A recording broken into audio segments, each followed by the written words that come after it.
Tonight on News 5 Live, a meeting with the Chinese Association to discuss the serious issue of price gouging. Ian Jones is out of the political race in Collett, but was Patrick Faber coerced into supporting party leader Shine Barrow? And Justice Ricardo O'Neill Sancroft recuses himself from the bench in the Jared Rangai murder trial. These stories and more coming up on News 5 Live. 1. Introducing Digi1 Bundles. Bundle your home internet, mobile, home phone, and DigiTV services.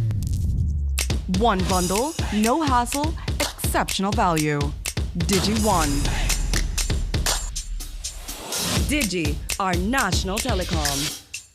Watch The Truth of God with Pastor Gino Jennings of the First Church of Our Lord Jesus Christ every Sunday morning at 8 a.m. exclusively on Channel 5 Belize. The Truth of God with Pastor Gino Jennings every Sunday at 8 a.m. on Channel 5 Belize. My name is Natalie and I'm a working mom with 2 small children. Before I got pregnant, there were never any issues about my performance at work.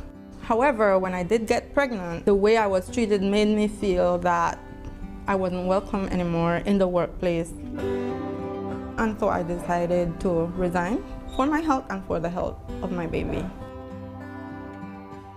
By the time my husband and I decided to have a second child, I was working at a company that had policies that accommodate women who are pregnant and nursing mothers. For example, we would get time off to nurse our children. I feel lucky to be working for a company that does not discriminate against pregnant women or nursing mothers. I believe that all women in Belize deserve that right. And at the end of the day, we're all Belizeans and we should all be treated with respect.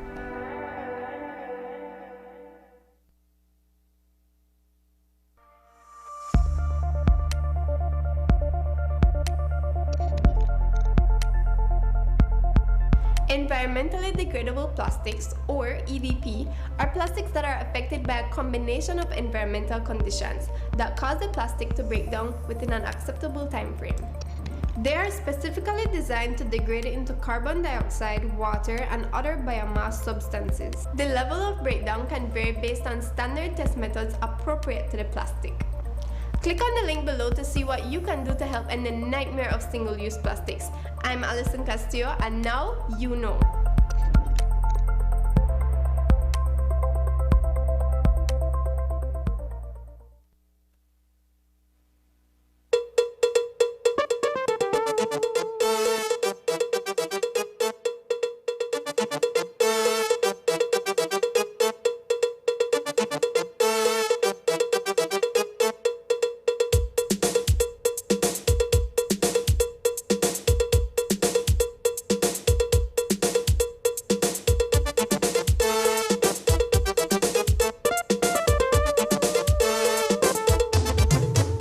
This newscast is brought to you by the Belize Bank Limited.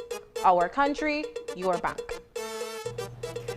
Good evening. Welcome to News 5 Live for Friday, March 31st. I am Annalena Polonio.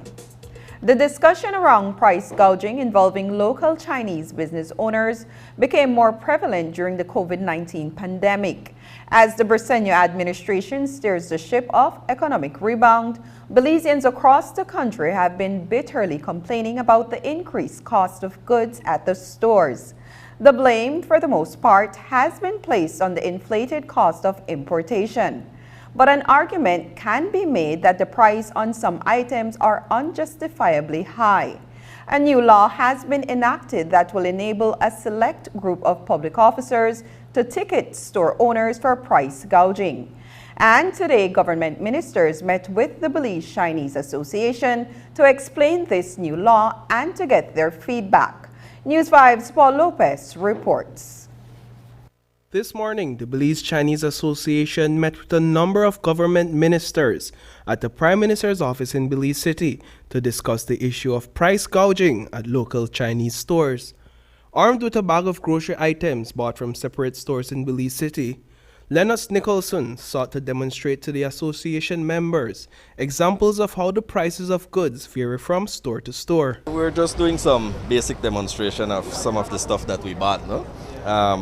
Most of them, in some instances, we bought one sample at a store that would have a price that we would consider average or moderate. And the other one we would buy somewhere that would have it at a price of maybe $1 and change above the average.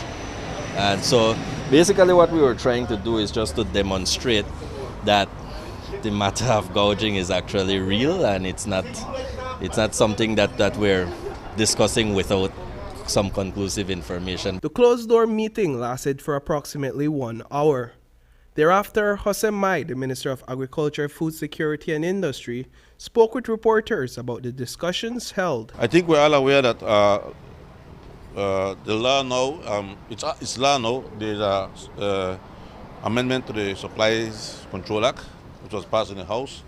And I think it went to Senate, and now it's about to be law if it hasn't been signed by the Governor General. But the law, that amendment is to deal with the allegations of gouging, price gouging. The Supplies Control Act now, the officers are allowed now to issue tickets.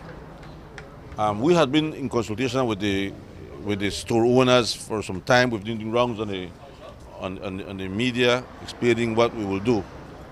Today we had the opportunity to meet with our partners in the community, which is the Chinese community, which essentially are involved in business of owning shops and so on. Many of them here are wholesalers and retailers, but as partners in this, we explain to them what the regulations are now and how they can help us to control the gouging. With the new amendments to the Supplies Control Act, a select group of public officers will be authorized to issue tickets to store owners in the event that there is a case of alleged price gouging. Following the meeting, Johnston Wu, the president of the Belize Chinese Association, told reporters that for the most part, their members are secondary wholesalers and retailers who have no control over the price of goods. We just the secondary wholesaler some of us. Majority is just the retailer. So this to solve this, we need to come to the very top. We need to go to the very top. Yeah, what's your thoughts on the ticketing system that has been recently implemented? Is there consensus within the community to subject themselves to such a legislation? That ticketing to me is very hard to justify. To prove it is hard. I mean, for any officer to issue a ticket to any premises is very easy. But is it if the officer is doing the right thing, and does he or she do the necessity to find out if that premises is violating to really qualify for that ticket? So that's very hard. That's very tough. That causes a lot of arguments. So, according to O, if an individual seeking to issue a ticket to a store owner for alleged gouging is not properly equipped to prove that the store owner is in fact in violation of the law, an argument between the issuer and that store owner could possibly ensue. This, he says, is one concern. But O was also not prepared to outrightly agree that some store owners are in fact taking advantage of consumers with their prices, though he says if proven, that store owner should be penalized. Would you agree that to an extent there are some members of your community taking advantage of the whole issue of inflation and the conversation of inflation as an excuse to unjustifiably hike prices? I can't say that, but it's a possibility.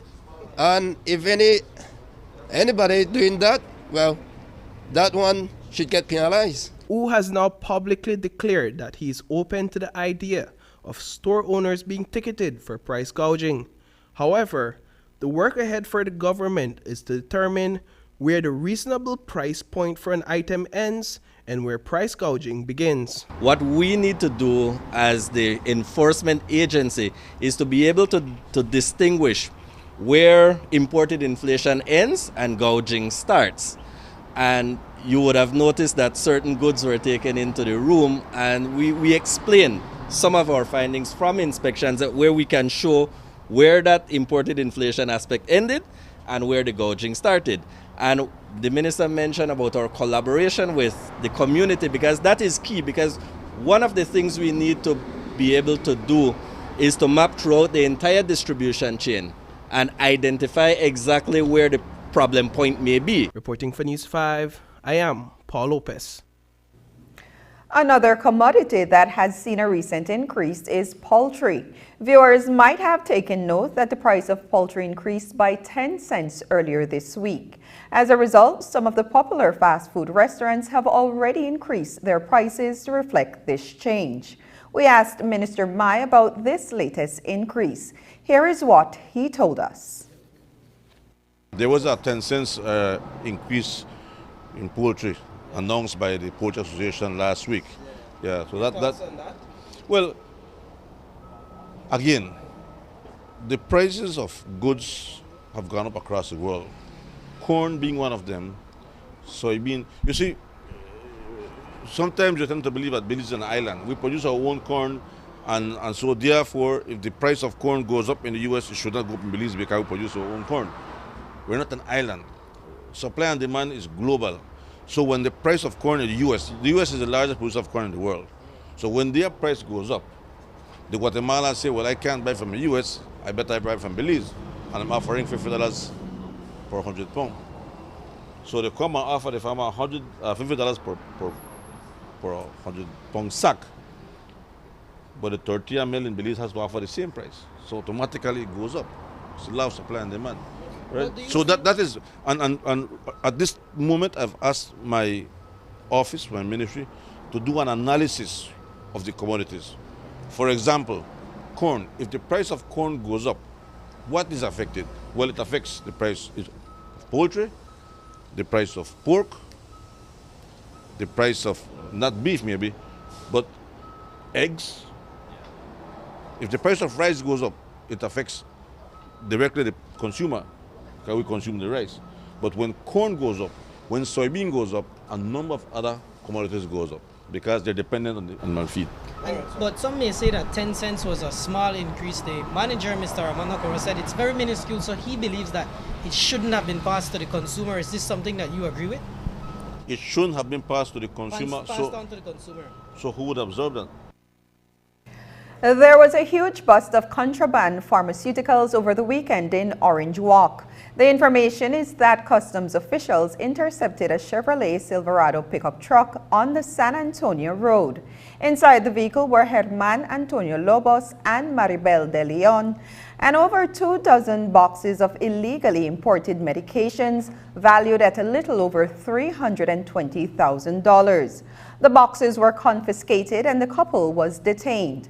Today, when the media caught up with Minister of Health and Wellness, Kevin Bernard, he shared his initial reaction. I can tell you this, when I got wind of that information through a phone call, by the way, my response was simple. Take the matter to the full extent of the law.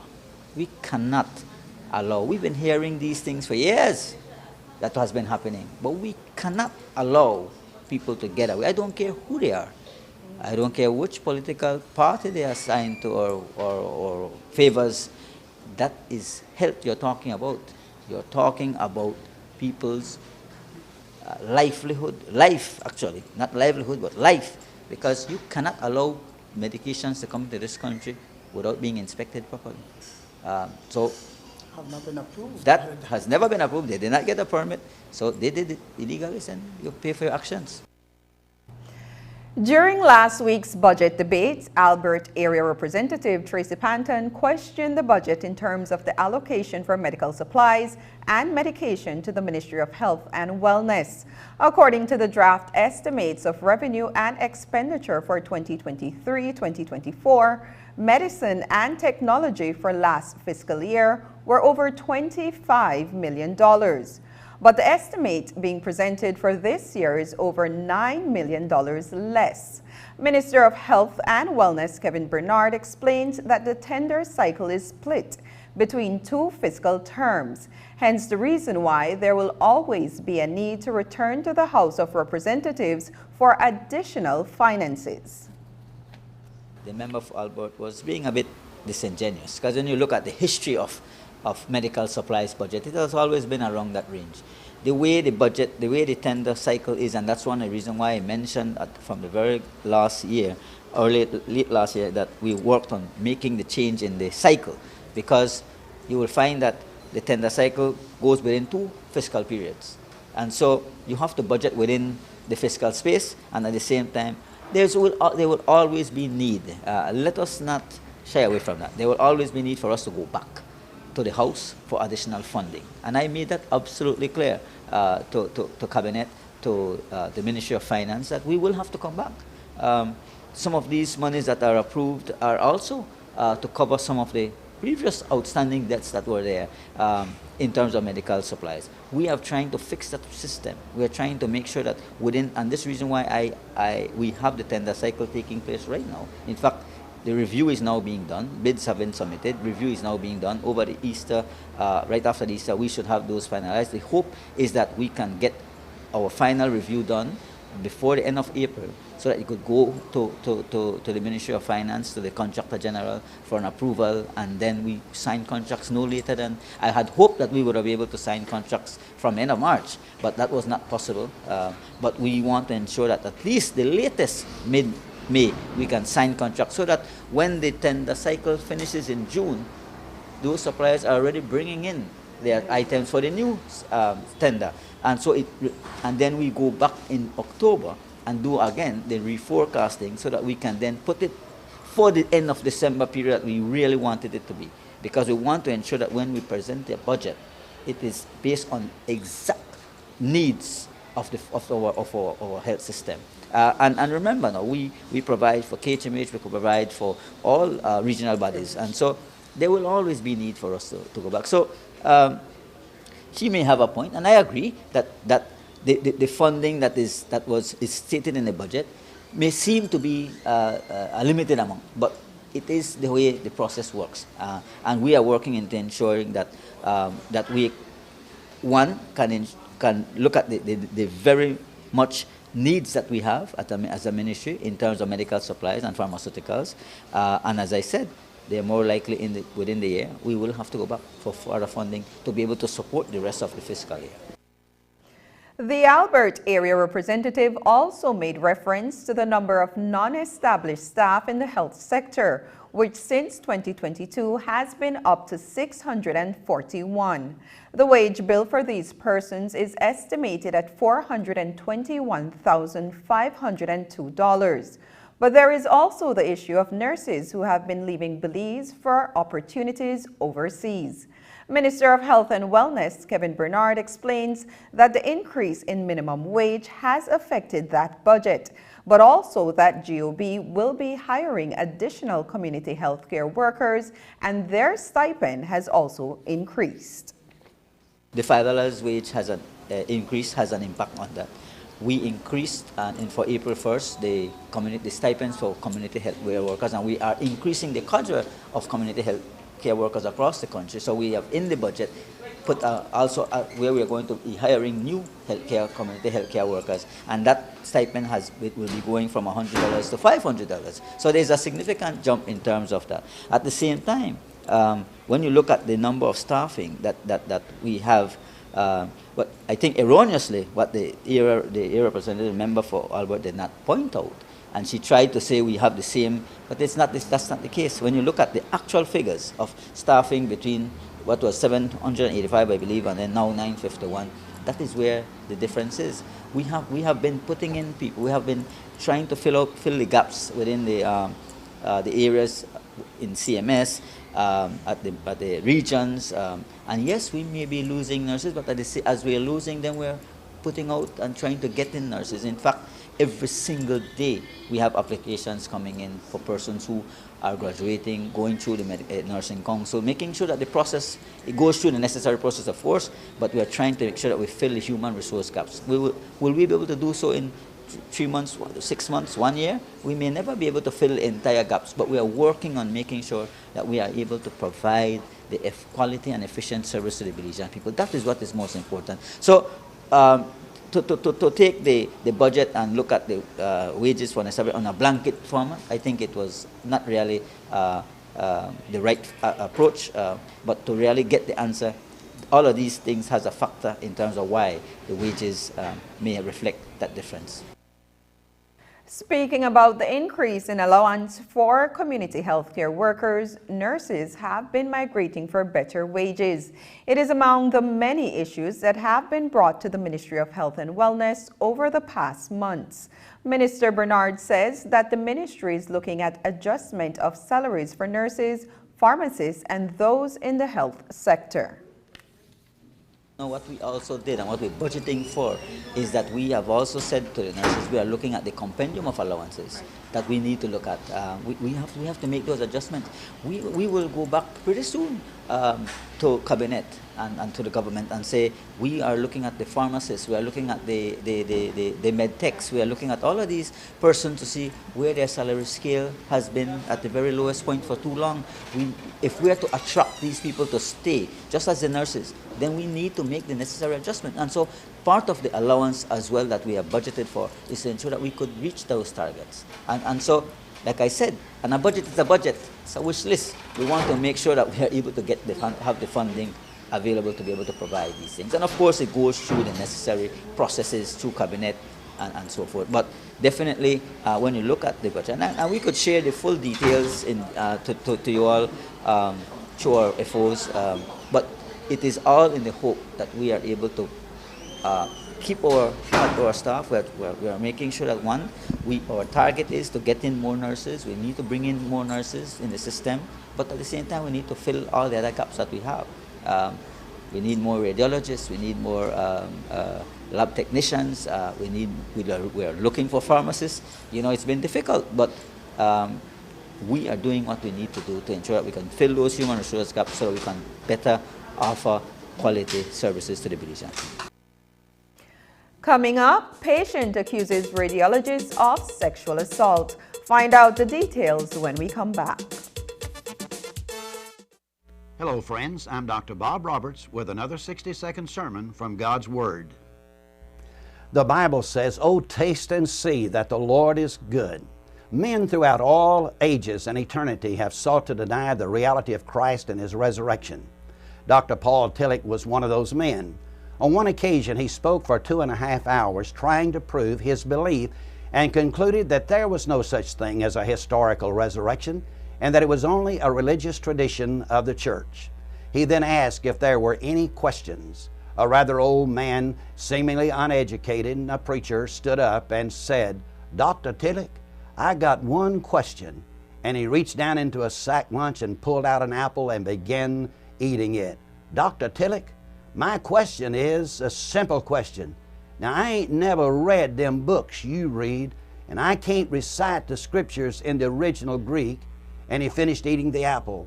He then said, "All I want to know is, Dr. Tillich, this apple I just ate, was it bitter or sweet?"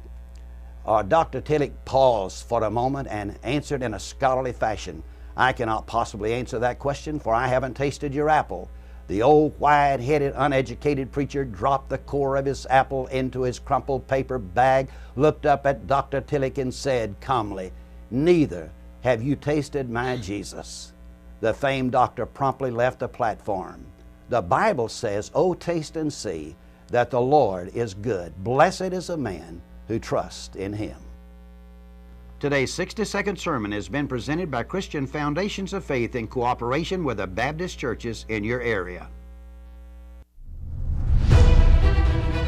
Safety is a cornerstone of peace of mind. And for a long time, the Belize National Fire Service has been doing our best to help ensure the safety of the Belizean public.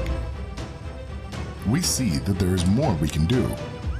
This is why we have embarked on certifying firefighters to also be able to provide emergency medical services to the communities that we have been proudly serving.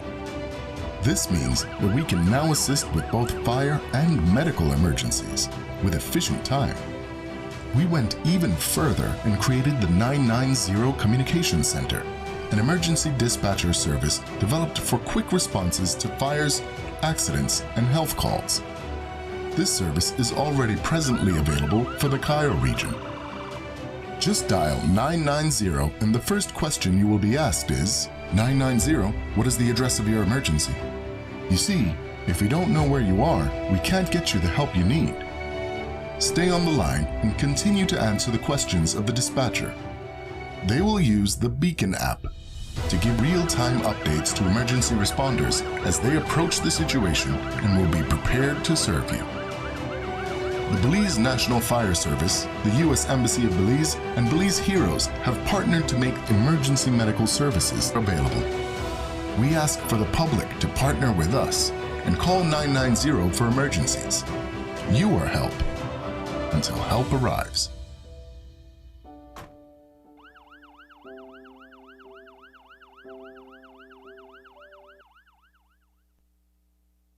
The last time we visited Miss Francesca Howers was to deliver the exciting news that she was chosen to receive a home sponsored by SMART for its 18th anniversary through the Hand in Hand Ministries housing program.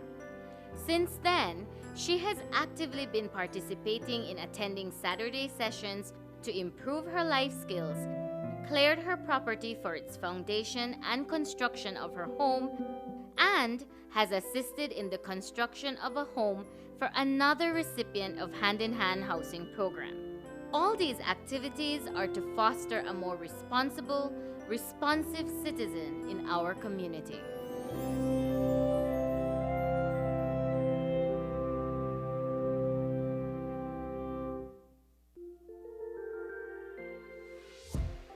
We're here at Bntu Irrigation Hardware.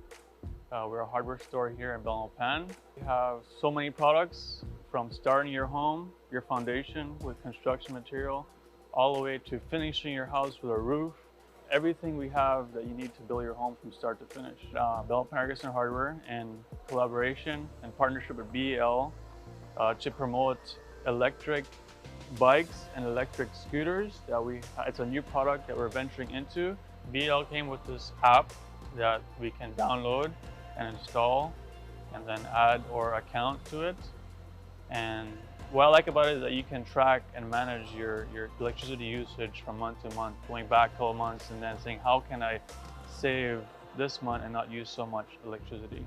So the products we have featuring here is we have the women's e-bike. It's a Huffy brand designed for women.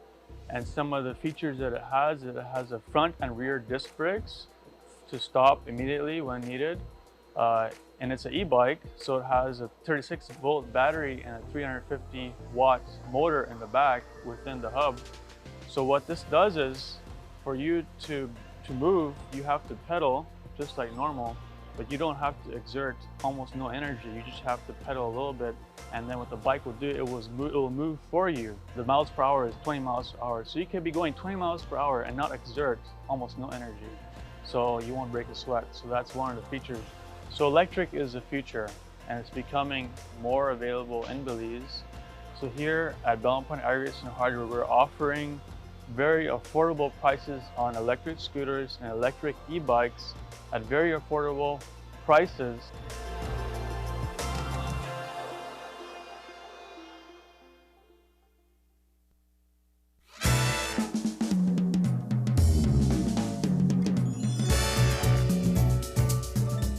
Nestled away in the quaint Belize River Valley, Black Orchid's Panda River Restaurant offers a variety of great dining areas and experiences with an excellent variety of local and international cuisine, with healthy meal options for vegans and those with health concerns. Your delectable dining can be topped off with our excellent desserts, natural fruit juices, and exquisite wine and drink options. All prepared by our certified chef and award-winning mixologist. Come to Panda River Restaurant and River Rum Bar to relax in the pool or use our excellent conference facilities combined with great dining. A diamond in the jungle.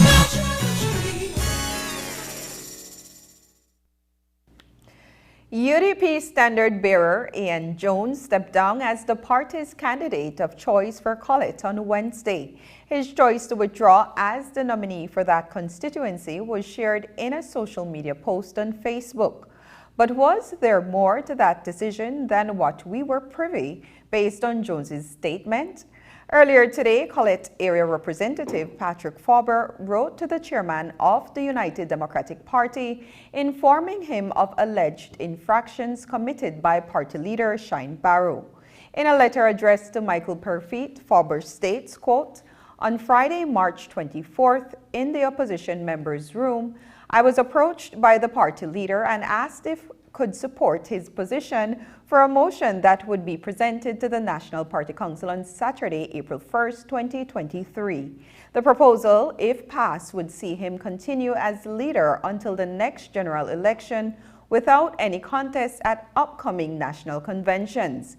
He intimated to me that he would be prepared to ask Mr. Ian Jones, the endorsed standard bearer for Collet, to step aside for my return as Collet's standard bearer for the UDP in the next general elections as a quid pro quo for my support of his motion. He confided in me that he agreed that the process to disqualify my candidacy was flawed and that he was ill-advised and hoping to make it correct.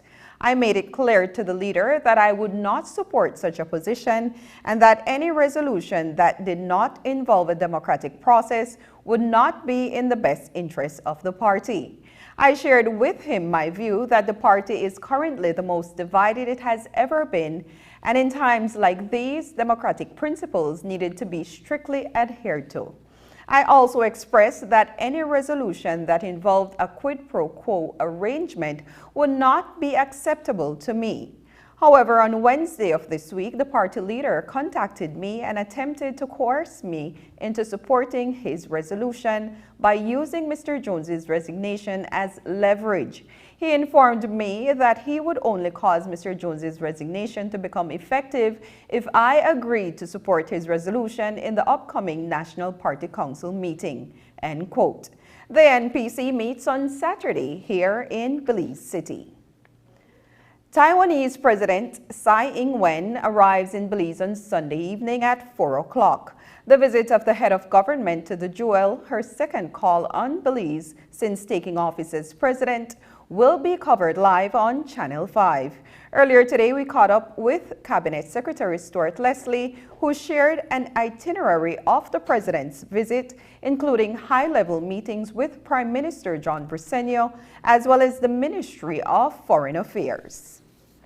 We're very happy that President Tsai Ing-wen is arriving in Belize on Sunday, and the Ministry of Foreign Affairs is handling most of the logistics and along with the police and the special branch and so on for her security and so on. And this morning the CEO in the Ministry of Foreign Affairs came to give the Prime Minister a full brief of step by step, hour by hour, what is going to happen. She arrives on Sunday, where she'll be met by Her Excellency the Governor General, and then she will be having some activities with the Chinese community, the Taiwanese Chinese community here on Sunday night, and then on Monday she travels to Belmopan, where of course she will be conducting meetings at the Ministry of Foreign Affairs, and then a private meeting with the Prime Minister and his team, and the big event of course will be her address to the National Assembly, and after that, then in the evening the Prime Minister is hosting a special dinner in honor of the President of Taiwan at the grounds of the Museum of Belize in Belize City. And so those two events are being managed by the Office of the Prime Minister, and the rest of the visit is being managed by the Ministry of Foreign Affairs. And we're doing this, of course, along with the Taiwanese embassy here. Of course, Prime Minister is very happy. You know, some months ago, the Prime Minister took a delegation to Taiwan, and as a result of that delegation, Taiwan generously is helping us with building a new hospital in San Pedro. And so on Monday night, we're going to get to see the renderings and so on of how that hospital is going to look. The case of 36-year-old Jared Rangai, accused of killing his mother, sister, and stepfather, took an interesting turn today when the trial judge announced that he has decided to recuse himself from the case. The announcement by Justice Ricardo O'Neill Sancroft followed a sequence of uncertainties when attorneys who were assigned to the case also recused themselves after Rangai himself had fired Erson O.J. Elrington at the start of the week. Another attorney that was assigned, Leslie Hamilton, informed the court that he could not take on the case because he is a neighbor and good friend to the son of one of the deceased persons. Rangai then got senior counsel Godfrey Smith from the Marine Parade Chambers, but Smith indicated he needed 3 months in order to review the case and prepare his defense. Justice Sancroft refused to grant the 3-month period and was initially allotting 1 month for the defense to prepare. But attorney Hector Guerra of Smith's office, who represented Godfrey Smith in court, said that if they are not given the 3 months to prepare their case, Rangai would likely not be able to get another attorney to represent him. And when the judge heard from Rangai, he begged the court to allow Godfrey Smith to defend him and to allow for the 3-month request. Rangai told the judge none of the other previous appointed attorneys had shown any interest in his case. The judge allowed for the 3 months, but later announced that he would remove himself from the case. The judge gave a reason for his decision, saying, quote, "I am not comfortable with how things have played out," unquote. Meanwhile, Rangai, who was placed on suicide watch on Monday when his behavior changed, is back in the main area of the prison after he was evaluated. The case was adjourned for June 26, 2023. Rangai is accused of killing his mother, Karen Skeen Veas, his sister, Tina Skeen, and his stepfather, Richard Veas, on Sunday, November 25, 2012.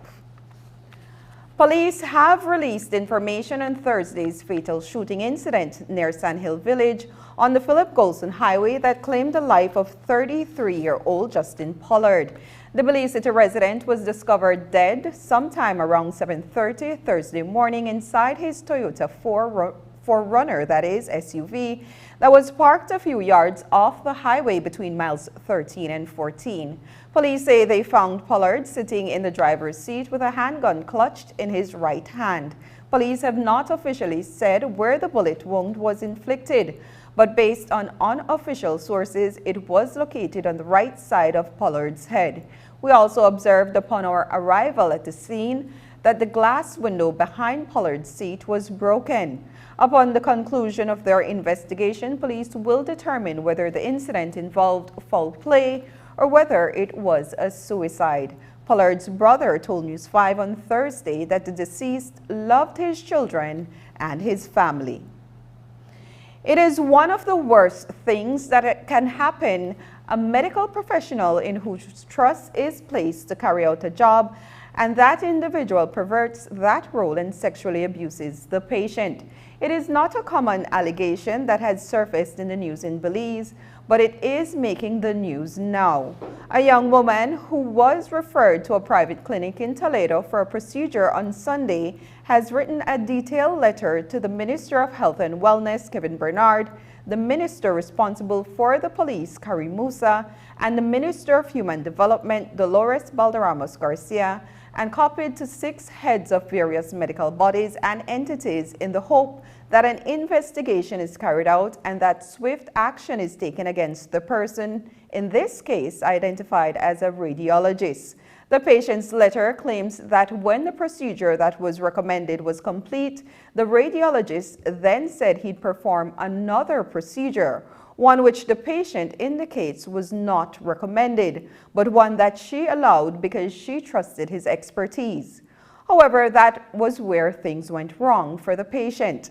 In her letter, she gave details of what the person did and for what length of time and how he behaved during and after, which made her feel uncomfortable and violated. She noted that he removed his glass and face mask as if to make eye contact with her. The patient said that when she spoke to other women who have taken the procedure and they assured her that what she experienced was not a medical procedure, she decided to file a police complaint and to write her letter seeking an investigation. Today, Minister of Health and Wellness, Kevin Bernard, told the media the following. All I will answer to this letter at this point, and I take it very seriously, all my comment will be at this point is that I have asked the Director of Hospital Services to take swift action, investigate. Of course, there's a process. This specific doctor, while it was his private clinic, works with the Western Regional Hospital. And so, because of the allegation, and we have to claim it as an allegation first, but it has to go through the Public Service Commission. That has these complaints have to go to the Public Service Commission and the Medical Council. And so I will leave it at that for now until I can get more, until that can take its necessary due process. I cannot really make any further comment. But all I can say is that we take that allegation very seriously, and we are going to ensure that we act swiftly. If it points out to be true, then all the necessary actions will have to be taken. News 5 also reached out to the chair of the Medical and Dental Council, Dr. Atanasio Cobb, who indicated that there have been reported cases of sexual assault made against medical professionals before, and that an investigation would determine the outcome and what recommended penalties if the medical officer is found to be guilty of the allegation. The Sarsoon Temash Institute for Indigenous Management is tonight calling out the Toledo Alcalde Association and the Julian Cho Society. According to a press release from SATIM back in 2018, the Julian Cho Society received $1.8 million to further their work in implementing the free, prior, and consent order. SATIM says the funds were to be used for several purposes, including the delineation, demarcation, and titling of the 41 Mayan communities in the Toledo district. But to date, only one of those villages has been fully demarcated and mapped, says the institute. The release further notes that SATIM has not been informed nor have they received any support from the funds. They are now demanding that full account be given of money. We spoke over the phone with Maya Chuk, the executive director of SATIM, who explained further. In 2018, there was a $1.8 million project, which through the Julian Cho Society, they received to assist in the implementation of the consent order. And under the project, there were different components. One which includes the delimitation, demarcation, and the titling of the 41 Mayan communities in the south, which are all under the Maya land rights case. Right. So to date, from that project, we only have one community that has fully been demarcated. So that's one of the areas where we congratulate them on that huge milestone. However, there is a lot of questions surrounding what about the other communities that have not fully been demarcated.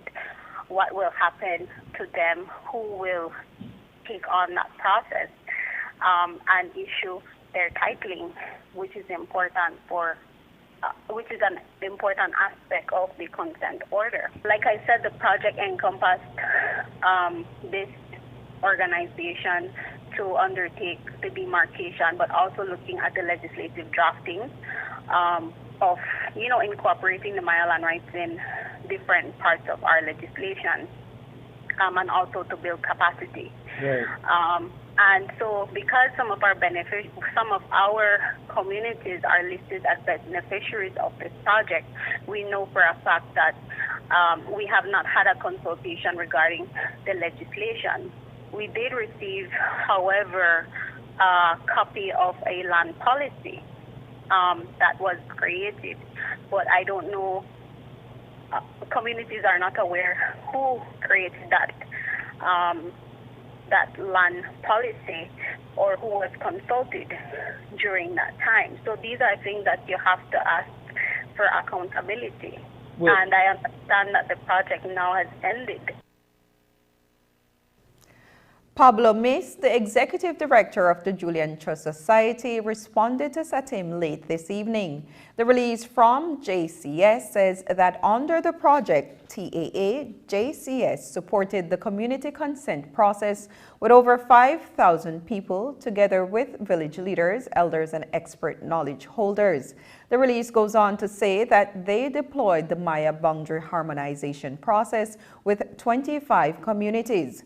This process, they say, resulted in multiple inter-boundary agreements in accordance with the agreed-upon process between the government of Belize, that is, and Maya parties.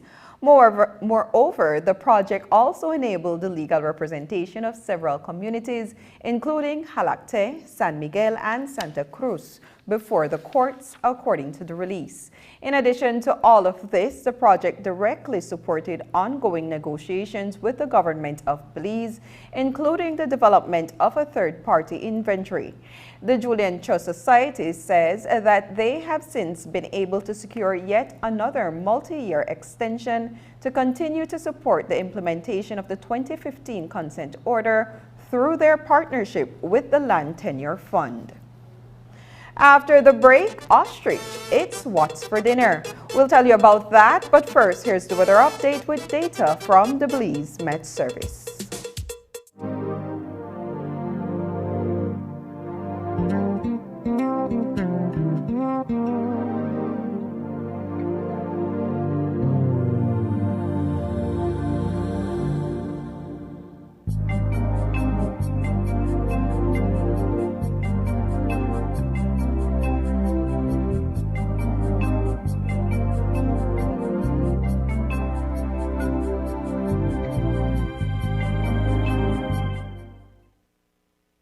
High school students, are you ready for a challenge? Then get ready for BEL's High School Energy Challenge. What I know about the BEL Challenge is that here we are going to be doing a quiz or a trivia on our knowledge on what is energy.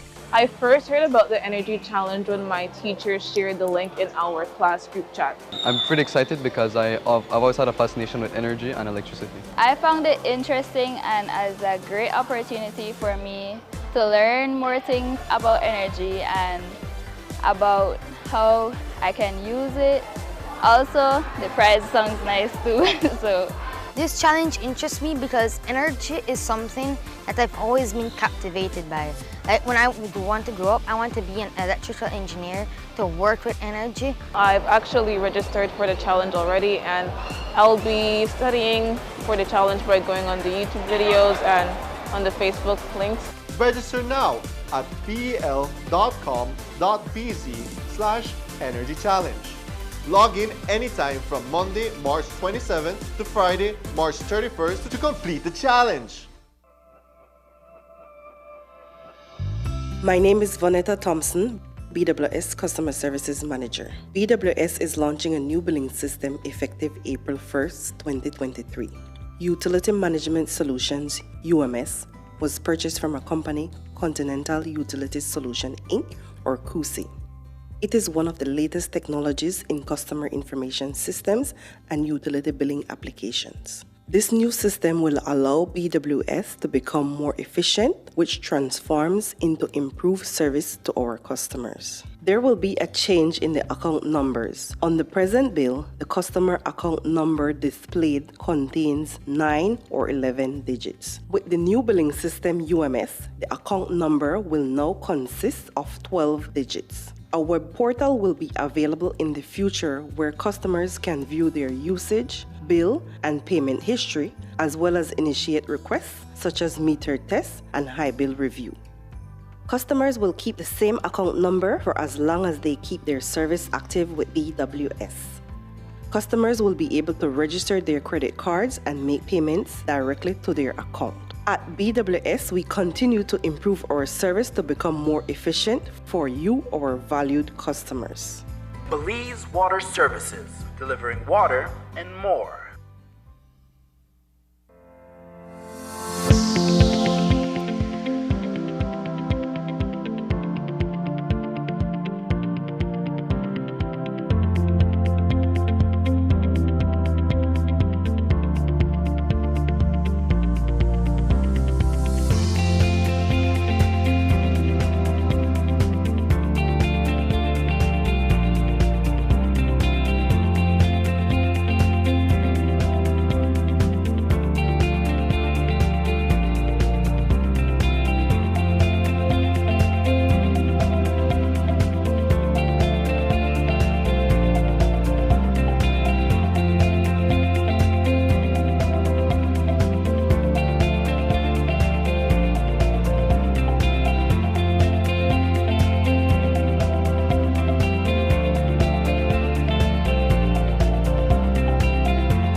The Forest Department is not yet allowing the importation of ostriches into Belize until it can come to a categorization on whether the flightless bird is wildlife or poultry.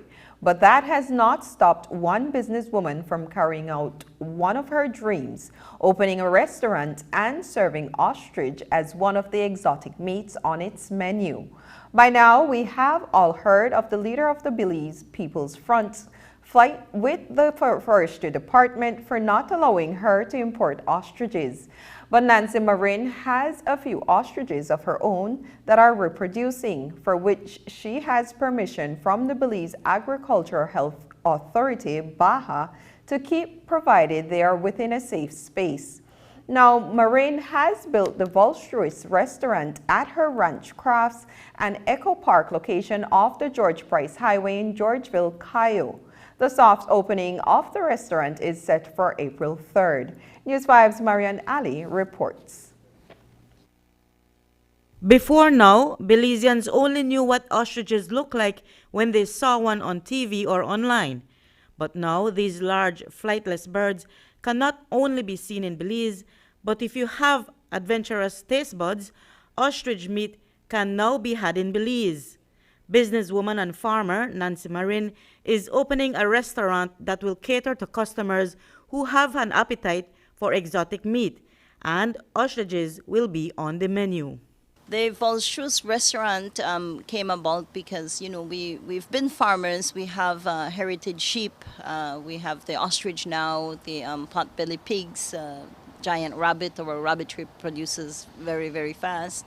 And we needed an outlet. And you know that in 2017 I published a cookbook, and we won 3 different awards. We have the awards up there.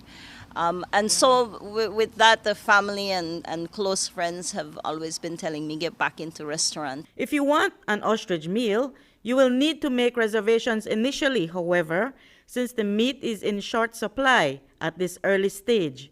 But there will be other types of exotic meats you can try as well. First, soft opening week, we do ask for reservations because we do not have a lot of ostrich meat right now. So I decided to do it because you know how we had that emergency butchering for the ostrich, and I decided that I really want people to taste it. I am sure people will fall in love with it. Belizeans like beef, and the flavor is just like beef, but it's healthier, it's softer, and I'm sure people will fall in love with it. And because I'm still training the cooks, I will be cooking for that week. You will be able to get rabbits and quails, ostriches. We have a heritage breed of sheep that I inherited from way back in Grandpa's days, and we keep adding to better the breed. So it is very unique. I don't think there's anywhere in the country that you will be able to get it. For pork, we're using the pot-belly pigs right now.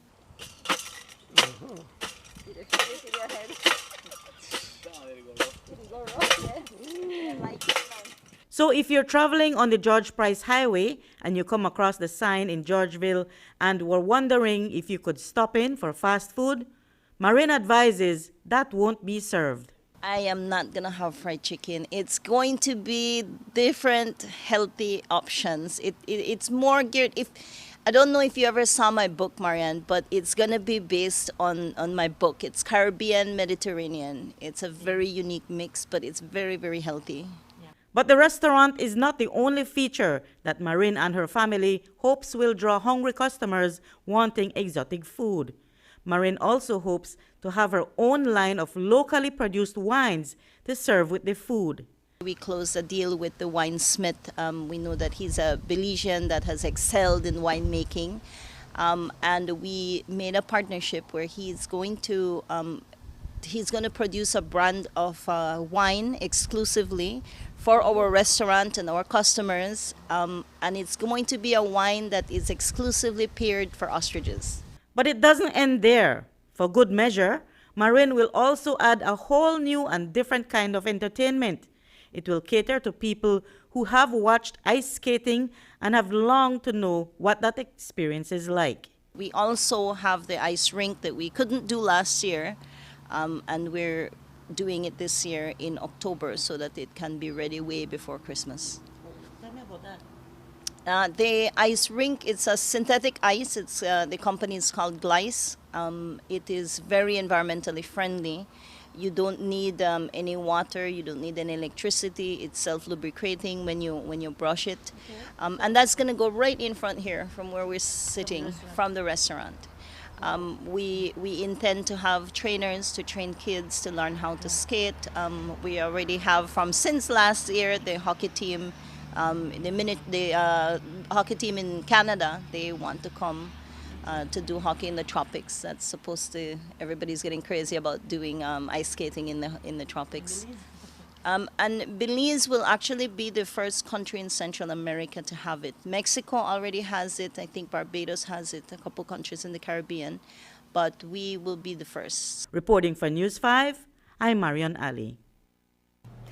International Women's Month culminated today at the end of March. During the past 4 weeks, we have highlighted the achievements of women in various aspects of professional life. Tonight, we take a sneak peek into the career of the first female captain to pilot the Aggressor 3 dive yacht. It's a preview to a story on Monique Lamb that will be featured in our newscast next week. Here's that clip.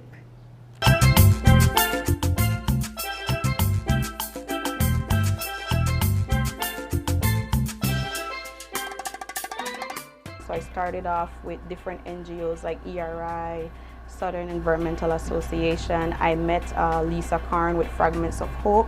I did a lot of coral restoration projects, and then I met this guy who said, like, don't you want to be rich? So I said, everybody wants to be rich. So he said, why don't you try the tourism field? So I later met this lady, Luz Hunter, who called me up one day and she said, would you like to go for a tryout week on the Aggressor? So I asked Miss Luz, what is the Aggressor? She told me, well, it's a dive boat and my son is one of the captain out there. So I said, well, say less. Yes, I'll go for a tryout week. And 1 week turned to 7 weeks and 7 weeks turned to 9 years. And I'm still here diving as a dive master, and I worked up the rank to captain.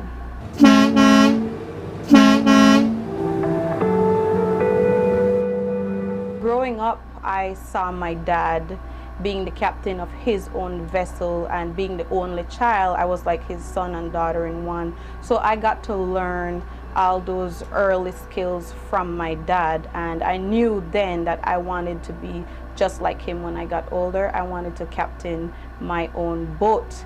And this took me by surprise to be the captain of this vessel, being a 110-footer.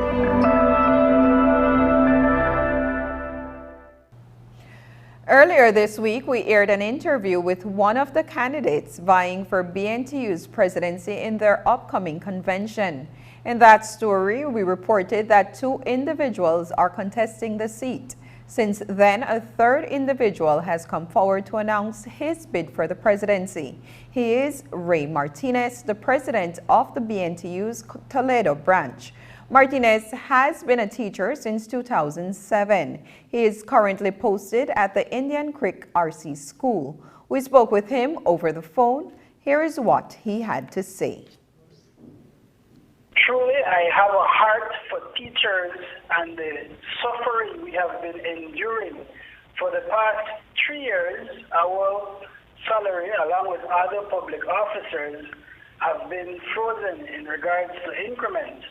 And this has greatly impacted us. I mean, I feel and I am on the ground where teachers are literally 1 paycheck away from poverty. And this, alone with hearing and feeling the exponential cost of living, has had me to say, you know what, enough is enough. And we truly need a president that will be able to voice this to those who are in charge. I go to a school, I get up at 4:30 a.m., myself and many others in this district. I have to prepare my lunch, I have to prepare my breakfast, and I go to a school that doesn't have electricity or internet. And we are expected with all these hardships to perform to the level of those who have all those conveniences at the urban level. It really has allowed me, this rural experience, to realize that it's not a fair playing field. And so I am advocating, I have put myself in that position to advocate for the hardships that we are going through, and a little bit more appreciation for our members that we go through a lot to provide that service of education to our children in this country. For many, it has been out of sight and out of mind, but COVID is still very real. New cases are being detected and patients are accessing medical facilities. Belize was recently the recipient of a donation of Pfizer pediatric COVID-19 vaccines from the government of the Netherlands. The donation was delivered by Belize's Honorary Consul to the Netherlands, Vanessa Rittridge, to the Director of Public Health and Wellness, Dr. Melissa Diaz-Musa. Today, when the media caught up with Minister Kevin Bernard, we asked what everyone else is thinking. Are people even getting vaccinated?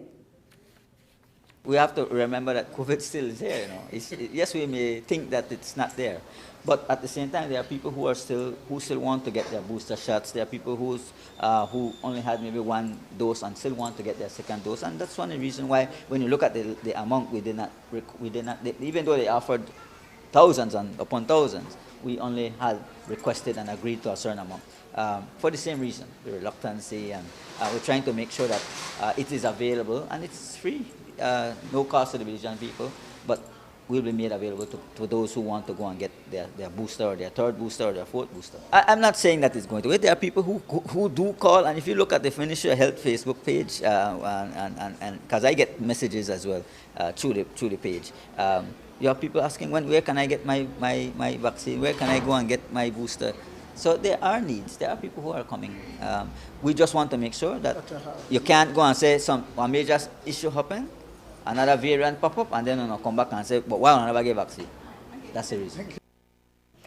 When we return, Special Olympics Belize Family Health Forum 2023. Taking its name from the venerable father of the nation, the George Price Highway stretches 77 miles from Belize City to Benqueviejo. Originally built in the 1930s, this cross-country highway system is the artery that links Belize to Central America at the western border with Guatemala. That connection facilitates overland trade, supporting Belize's economic development.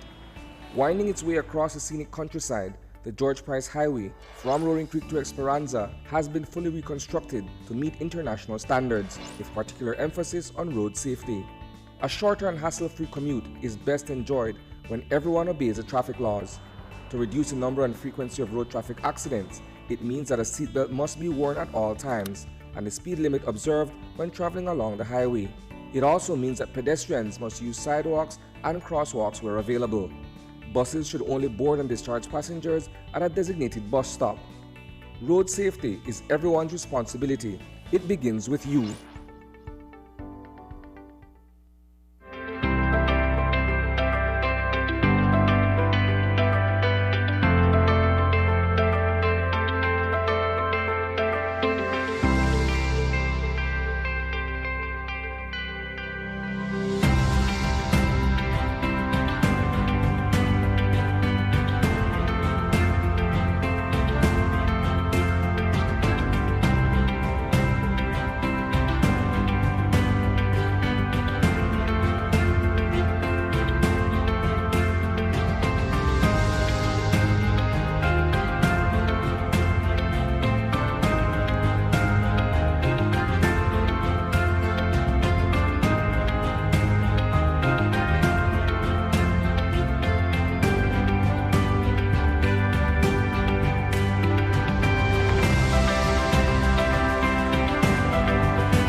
Do you have information about a crime or a fugitive in our community? You can submit a tip anonymously with your smartphone. Using this program in safeguarding our community also protects your identity, keeping you out of the court system, and could earn you a cash reward. Here is how it works. Download the free P3 Tips app from the Apple Store or Android Market. P3 is the provider of our secure anonymous tip collecting software. Open the app and create a PIN, but be sure to remember that number, then select your location. Next, select the type of crime. When submitting a tip, be as specific as possible. If you have a picture, video, or audio that will help officers, you can upload them from your phone.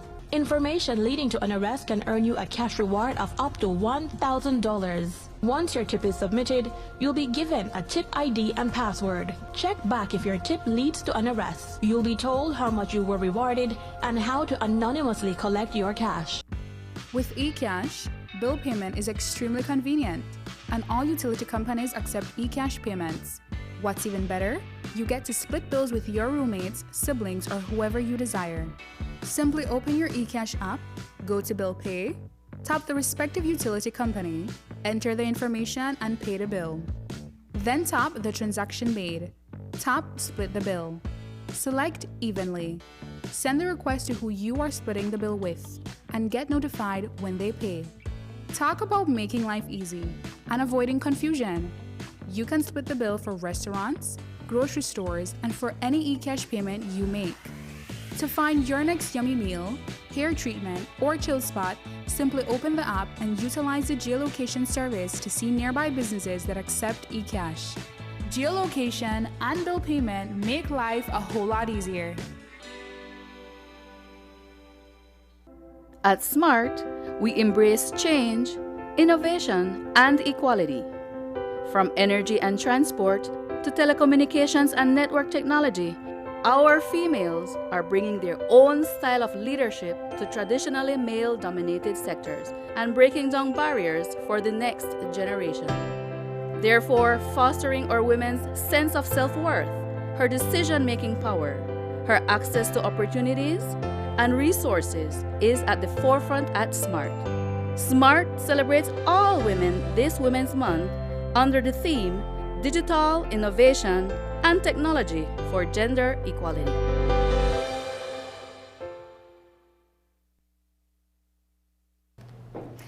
At the Department of Youth Services in Belize City, Special Olympics Belize held its Family Health Forum 2023. The two-day event, which commenced today, saw the participation of the athletes as well as their parents, guardians, and supporters. The space was used to discuss issues affecting the 300-plus Special Olympic athletes across the country. It also included sessions about mental health and wellness, diabetes, and nutrition, among other things.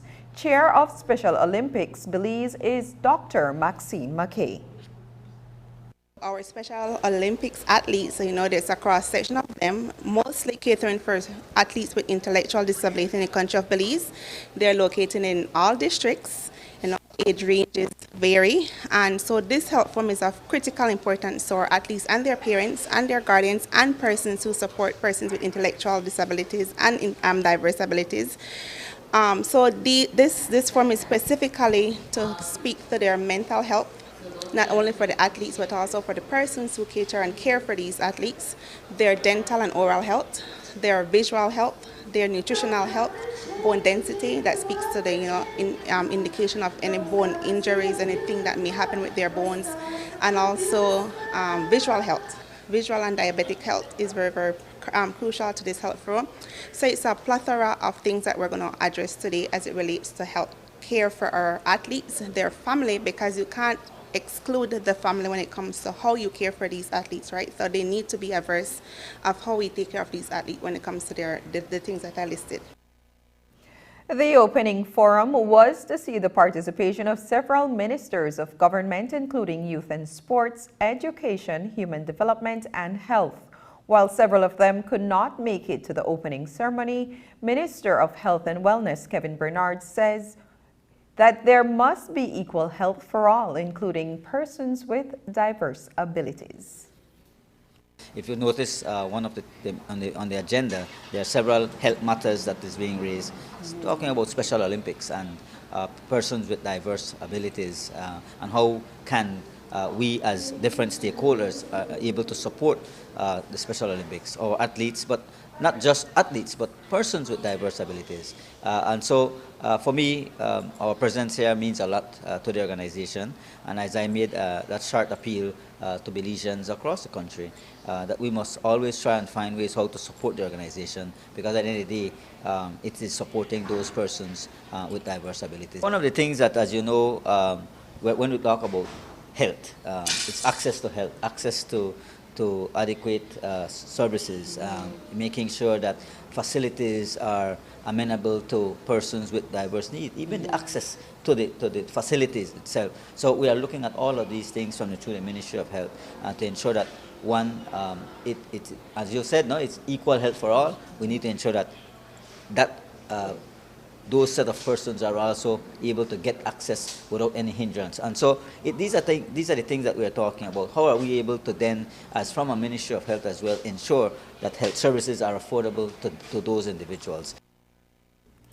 With over 300 Special Olympic athletes across the country, Chairperson Dr. Maxine McKay spoke of how they were able to stay engaged during the height of the COVID pandemic and lockdown. Special Olympics believes we never felt dead, right? So we still communicated with Special Olympics International, particularly in the likes of Ms. Lerna Bell, who is the regional representative for the Caribbean. So even though we were not active in terms of during the pandemic, pre-pandemic and post-pandemic, particularly post-pandemic and during, we still kept abreast. We kept our WhatsApp groups open. We kept informing the parents of things that were coming up for Special Olympics. We kept registering our athletes. We also kept, in terms of promoting wellness workshops on the platform that we have. We invited them to attend seminars that were done via Special Olympics International and Caribbean, so that they could have been well averse of what is taking place. So even though we were not active physically, we were on the platforms that are informing them of things that were taking place. As I said, we never closed our WhatsApp group. We kept updating them. We kept them notified about different things that were taking place. Up next, a look on the bright side with pioneering Belizean woman. And there was yet another mass shooting Friday night. Police have been narrowing down suspects. Meanwhile, the president will be meeting with the victim's family. Just leave! I'm not leaving. You're pushing me.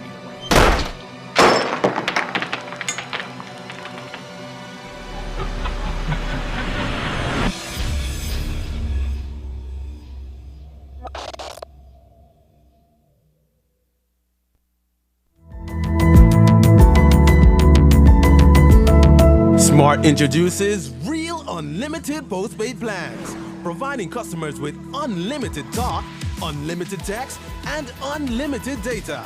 Now that's a real great deal. With Smart Plus, Share 1 and 2, and Enterprise 1 and 2 plans, you can talk as much as you want, text as much as you want, and for the first time ever in Belize, you can enjoy unlimited data with your postpaid plan. So come in and sign up for an unlimited postpaid plan and enjoy limitless possibilities. In addition, other plans such as the Flex Junior, Choice, and Select have been boosted with a lot more talk, text, and data, providing you with the best value for your budget. Be unlimited with Smart. It's time to power your dollar with Smart. If you are ailing due to a chronic disease and are left permanently invalid before retirement age, you may want to check if you qualify to receive invalidity benefit. The invalidity benefit exists for persons who are unable to continue working due to permanent illness. To qualify, you must be under 60 years old, must be sick for 26 consecutive weeks and certified to be medically unable to perform any type of work, must have at least 5 years of paid SSB contributions and at least 5 paid within the 3 months leading up to your illness. If you do not qualify for the invalidity pension, you may be eligible for the invalidity grant. Want to know more about invalidity benefit? Visit our website or contact any of our offices to have someone assist you. Also, be sure to visit our Facebook page and give us a like to stay informed. Social Security Board, safeguarding you, your family, your future.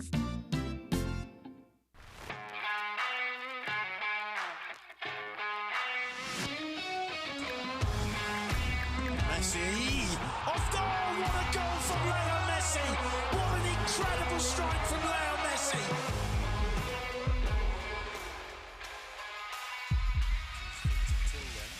Neymar and Messi is standing over this. Messi! Off goal! What a goal from Leo Great entertainment stays with you, and we bring you great entertainment. NextGen, the ultimate digital experience.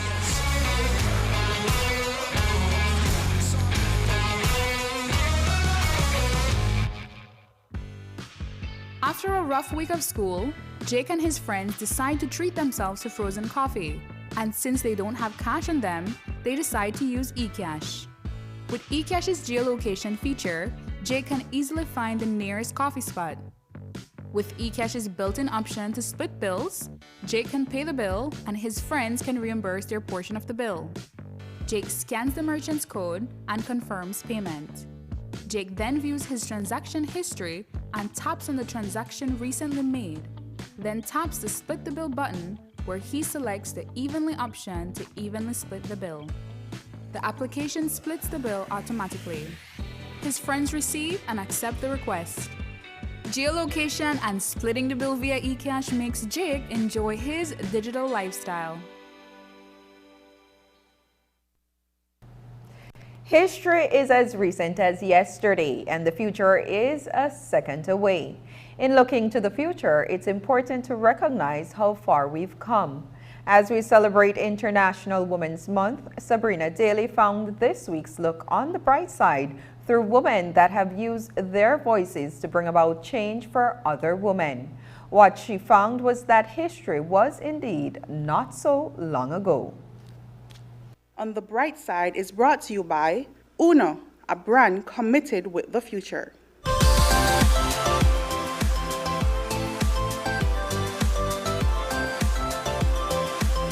This is Sadie Quetzal lobbying for the rights of women to have access to tax-free sanitary products. A survey conducted by Quetzal earlier this year indicates that a large population of women is menstruating. This group would stand to benefit from what is considered a basic necessity. My campaign started in January with a simple survey. I really wanted to know if what I was going through, other women were going through. And it was amazing to hear the stories that they were like, yes, miss, we talk about it, but nobody does something in regards to it. Don't Tax My Femininity was the name of the cause that sought to achieve a 35% tax reduction on sanitary products. Sadie's campaign also expanded to reach youth, girls and boys included, to educate and sensitize them on the topic of menstruation. So we're looking, for instance, the price of this here. Right. About at least $2 coming off.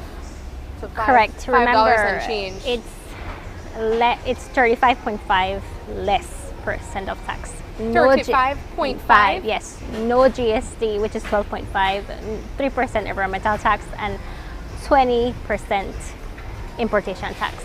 Wow. So there will be a change. And for example, we look at this one, right? It brings 18 tampons. It's at $18.45. You're paying $1 for one, basically. This one-woman movement was achieved a few weeks ago. But in 2002, a young attorney, a pioneer in her own right, took a stand against the discrimination of women as it relates to their attire in the courtroom.